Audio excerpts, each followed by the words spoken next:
friends, Sarah here from Sunset Bow, coming at you with another unboxing, or unenveloping as it were. Just a new deck that I got recently that I'm quite excited about. This is an Oracle deck, and it's called the, I believe it's pronounced Algariel Divination cards, or there's also a French name that I can't remember off the top of my head. I'll know when I see the box.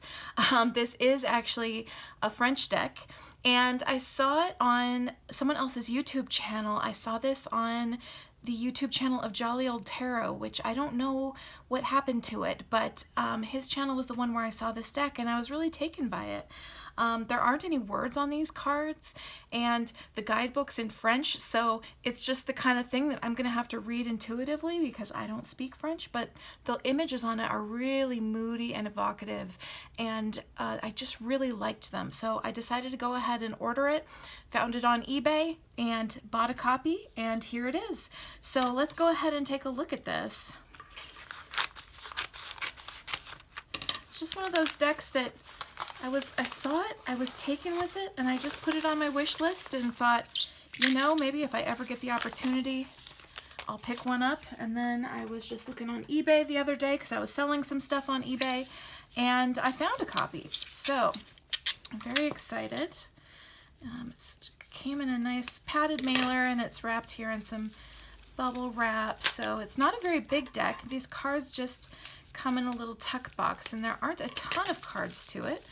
I think there's like 30 some cards. So it's a smaller deck, but I just really liked the imagery of it. It's very simple, and like I said, very evocative. So yes, so there we go. What it is in French is Carte Divinatoire d'Algariel. So by Alcide Nathaniel. I'm sure I butchered every little bit of that. So French or Canadian people, if you are watching me, I'm very embarrassed and I apologize. But you can sort of see on the cover here what kind of artwork it is. On the back there's a description. Again, it is all in French. I have no idea what it says. I see the word intuition. I see the word spiritual. I see the word graphisme, which I assume means pictures, rich symbols. Yeah, that's about as much as I can get out of it. So once again, if I got any of that wrong, I do apologize. And I just, you know, forgive me. I'm just one of those pathetic Americans who only speaks English. And I took Japanese as my language in high school, and I don't remember any of it. So it comes in a tuck box, you know, and again, this is a very just sort of small little deck. There isn't a ton of cards in it, but I'll pull this out. It does come with a little guidebook, but again, oh, there is English in here. It says French English. Oh my goodness, look at that, there's English. Hooray! It looks like it's maybe not a very good Google translation, but at the very least, I can get some general meanings of the cards. So it specifically says these cards might be used by novices as well as more experienced people to know about your future, lift the weight of your concerns, but also train your intuition and make contact with the spirit world. It's dark and rich in icon graphics that will help you. I'm sort of embellishing as I go along because there isn't a very good translation, but help you with every new step of your life, whether they're good or difficult times.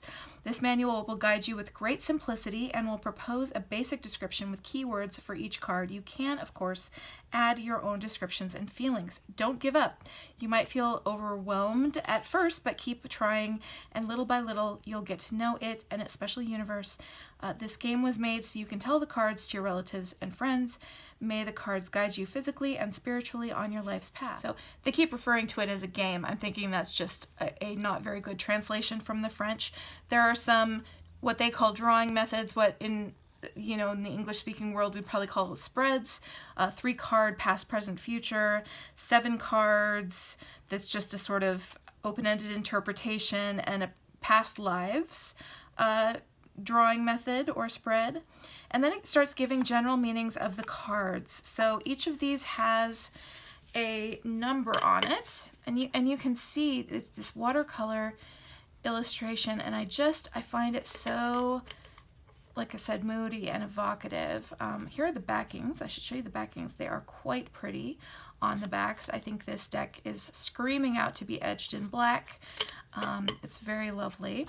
But so just to give some examples, and actually let me zoom in. So to zoom in a little bit on the cards and just sort of go through what it says about them. We've got number 1, the Tower, success, strength, courage, determination, goal, beginning. Number 2, the Ferryman, entity, message, loneliness, brevity, spiritual guide.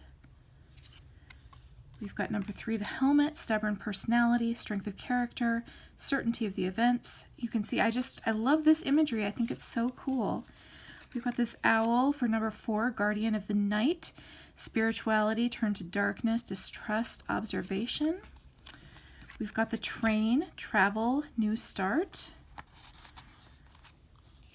We've got a Bridge. I just look at this imagery. It's so evocative and intuitive, and it's already sparking things beyond just what I'm reading in the guidebook here.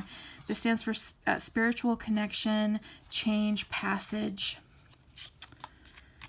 Candle represents the occult, communication with the afterlife. The Sailboat, long travel, waiting, transformation. The Lighthouse, support, friendship, trust, help. The Soldier, departure, heroic personality, battle. The Staircase, new horizon, possibility, social and professional rise. The Bell Tower, brutal change, choice, destiny, religion, fate. The Pendulum, magnetism, dowsing, vibration, energy. The Black Cat, need of independence, witchcraft, black magic.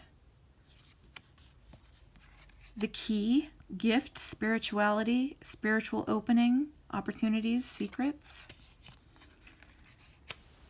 This card just says hope, stable relationship, true love, hope, happiness. This is the Ruins. It represents nostalgia, memory, pain bound to the past. Eternal rest. This represents death or transformation. The Isolated Tower. So let me take a look at the difference here between this and the regular tower. So this is the regular tower, and then this is labeled as the Isolated Tower, and it represents divinatory dreams, isolation, work on oneself. This one's called Iron Body, high protection, power, loyalty. Number 21, the Riddle, mystery revealed, secret. Ooh, the Opera, artistic jobs, need of expression. The Rope, the Lynx, being in need of help, instability. The Letter, writing, message, letter, exchange, invitation, paper, contract. The Accident, so this stands for any kind of accident, unforeseen, disaster, panic, brutal change. This one is Vitality, stability, health, happiness, luck. The Urn represents inheritance, cash inflow, material goods, acquisitions. The Ladder, choice, mental thinking, deliberate or decision, observation. Ooh, this is so cool. This one's called the Premonition. So this is message of the afterlife, duality, premonition, or intuition. This one represents work, success, family, harvest, home, comfort. Here we have the Sword, spiritual power, bravery, confrontation, justice, trial. And then finally, the Tunnel, spiritual or physical release, new opportunity, success, metamorphosis, accomplishment. So as you can see, I'm so excited about these. I love the imagery on them. I think it is so moody. It's so evocative. It just immediately calls things to mind. You know, from the moment that I saw these on YouTube, I was just kind of obsessed with them and felt like I needed to have them in my life. And it just already feels like an oracle that's going to be easy to read with. It has almost a little bit of a feel of some Lenormand cards, you know. I know next to nothing about Lenormand, but that's sort of what it reminds me of. It's just really beautiful, and I really, really like it. Just each of these images just draws you in and makes you think, and I just love the art style and the look of them, and I can't wait to put a nice black edge on them, because gosh, look at these. I mean, how much do these need a black edge? So beautiful. So anyway, again, these are the Algariel Divination cards, or again, the Carte Divinatoire d'Algariel by Alcide Nathaniel. And they're absolutely gorgeous. It's a French deck, but I'm so happy to discover that there's English in the guidebook. Again, though, I really feel like these are going to be a completely intuitive read. Probably not going to spend a lot of time with the guidebook because the images are just so evocative that it's really easy to bring things out of them and to immediately sort of get hits about what they mean. So I'm very, very excited. So anyway, thanks so much for watching, you guys. Have a great one. Bye-bye.